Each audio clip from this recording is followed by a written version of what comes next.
Welcome back to Great Day Washington. It's a new year, which means New Year resolutions, but only 1 in 4 actually claim to make a financial resolution this year. So how can Americans change that mindset, especially when most Americans are living paycheck to paycheck? Kyle Winkfield, managing partner of Odell, Winkfield, Roseman and Ship, is here with us today to share some small little steps that can make all the difference. Happy New Year, Kyle. Happy New Year, Kristen. Great to be here. Good to have you back. And I know when people think about their New Year's resolutions, they think about, the weight loss and getting organized, but also finance is a big one. So you have some great tips for people just to get started. I do. First, saving is a mindset.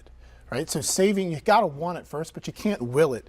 You can't will good savings into existence, right? If that were the case, everybody'd be where they want. That'd be right? nice. The money tree. Yeah, the money tree, right. So the way I look at it is it's a habit. Saving is a habit. And what's a habit? It's an action that you consistently do. And once you consistently do it, then the action becomes a habit.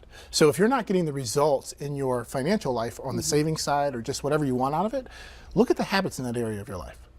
Right? And then back up and say, okay, what actions could I take that would be in line with what I want?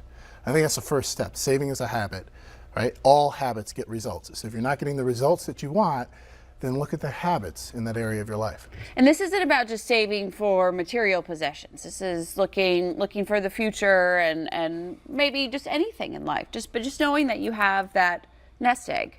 Yeah, you want to make sure you have the nest egg. And I think what's really important is that people have tendency to focus on the past and not right now and not the future. And they'll look at their past and they'll say, well, last year I got in a whole bunch of debt. I got all this credit card debt. I couldn't save a dime. My life's expensive. And they have this negative mindset. And my thing is your past and your failures can be an incredible teacher for you. So let it teach you. And understand, here's a really good example. I look at relationships. We all want better relationships. And maybe last year you got caught up and your partner and you kind of drifted. And you say, well, what can I do to get back to us? And something as simple, little consistent step. Why don't you wake up in the morning and send a quick text message, I love you. Or, you know what, you matter so much to me. Thanks so much for doing X. And if you do that every single day, you literally are building that habit of letting them know sincerely you care about them. So when you get back to money, what little thing could you do every single day that would lead and build that momentum towards your financial goals? So we always hear people though say, like, with doing something that put money into a piggy bank or get that direct deposit out, but then people think that we're living paycheck to paycheck. I can't afford to do that. All right. Okay. So here's where I'm going, Kristen. I need that $5. Right. So that's a mindset. I can't save. Well, if you say that, you won't. Right. We just talked about Henry Ford. Henry Ford said, either you believe you can or you believe you can't. You're right. Okay. So if you say I can't save, you probably aren't going to save. So the first thing you got to do is say, okay, what small amount of money could I save on a direct deposit automatic basis? Because what we want to do is build that habit, right? And we want to do it and we want to be conscious about it. But after you do it a while, guess what? You don't think about it. I woke up this morning driving out of my neighborhood. We all seen this person. It's that runner. No matter what the weather's like, they're always running. Always out there, yeah. They're always running. You're like, what? They're nuts.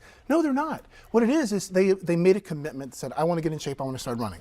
It was conscious for a while. Then it became part of their lifestyle. What habits are the framework of your lifestyle. So now they wake up every morning, it doesn't matter, they do it. Unless there's like 5 feet of snow out.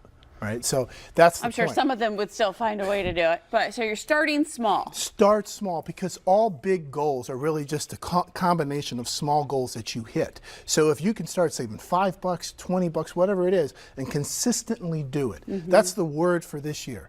You want to be successful? Consistency. And then the next one is habit. Because Aristotle said, we are what we repeatedly do. Excellence is therefore a habit. So look at your habits in that area of your life, especially with finance, and be consistent and move in the direction that you want to move in. And one step, no matter how small, is better than no step at all.